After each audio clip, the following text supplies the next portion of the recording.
1.25 لاکھ کے قریب انبیاء ہیں، 7ویں نمبر پر جو نبی ہیں وہ حضرت ابراہیم ہیں، اور آپ کا ایک لقب ہے جد الانبیاء۔ اس کا معنی یہ ہے کہ آپ کی اولاد میں سے 40,000 نبی پیدا ہوئے ہیں۔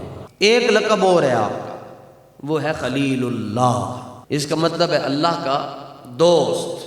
اور پھر دوستی امتحان بھی لیتی ہے۔ آپ اپنے گھر میں بیٹھے ہوئے تھے، باہر سے گزرا کوئی اجنبی اور اس نے یہ جملہ کہا اللہ، لیکن اس وقت اس کی کوئی لے تھی، کوئی درد تھا، بس اس نے اتنا ہی کہا اللہ۔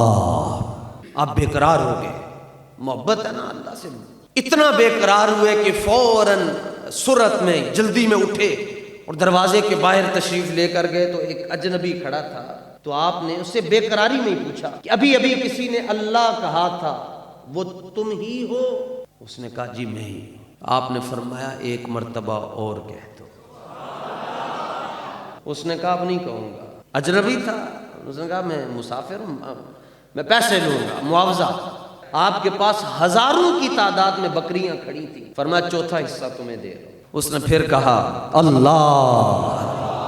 جب اس نے دوبارہ کہا نا اللہ، تو جو آپ کی بے قراری تھی اس میں کمی نہ آئی۔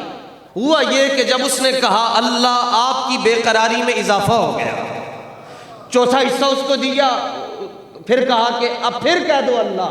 اس نے کہا معاوضہ چاہیے۔ آپ نے فرمایا آدھا ریوڑ تمہارا، ایک مرتبہ کہہ دو۔ تو اس نے پھر کہا اللہ۔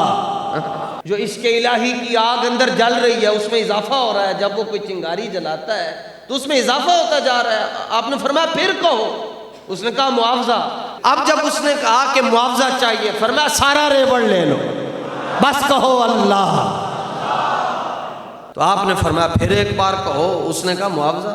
اب معاوضہ ختم ہو گیا ہو، لیکن وہ جس لے میں کہہ رہا تھا، اب جب اس نے کہا معاوضہ، آپ نے فرمایا اچھا بکریاں تو ختم ہو گئی، سنیں جی ذکر کی کتنی برکت ہے۔ آپ نے فرمایا خدا کے بندے، اجنبی مسافر، تم نے تو یہاں سے چلے جانا ہے، یہ بکریوں کا ریوڑ اتنا کثیر تعداد میں ریوڑ ہے، یہ لے کر تم رخصت ہو جاؤ گے تو ان بکریوں کی رکھوالی کے لیے کوئی غلام بھی تو چاہیے ہوگا نا۔ تم ایک مرتبہ اللہ کہہ دو، مجھے اپنا غلام بنا لو، میں ساری زندگی تمہاری بکریوں کی رکھوالی کرتا ہوں۔ بس جب اس نے یہ جملے آپ کی زبان اطہر سے نکلے، اجنبی نے اپنا راز کھول دیا۔ اس نے کہا میں جبریل ہوں، رب نے بھیجا تھا کہ ابراہیم کو ہم نے اپنا دوست کہا ہے، جاؤ نا ذرا تھوڑا سا امتحان تو لے کر آؤ۔ اس نے کہا میں بھی آپ کا خادم، بکریاں بھی آپ کی، ریوڑ بھی آپ کا، بس یہ میں ایک چھوٹے سے امتحان کے لیے آیا تھا۔ پھر اللہ کیا فرماتا ہے وَإِذِ ابْتَلَىٰ إِبْرَاهِيمَ رَبُّهُ بِكَلِمَاتٍ فَأَتَمَّهُنَّ، فرمایا ہم نے ابراہیم سے جو امتحان لیا، ابراہیم ہر امتحان میں کامیاب ہوا۔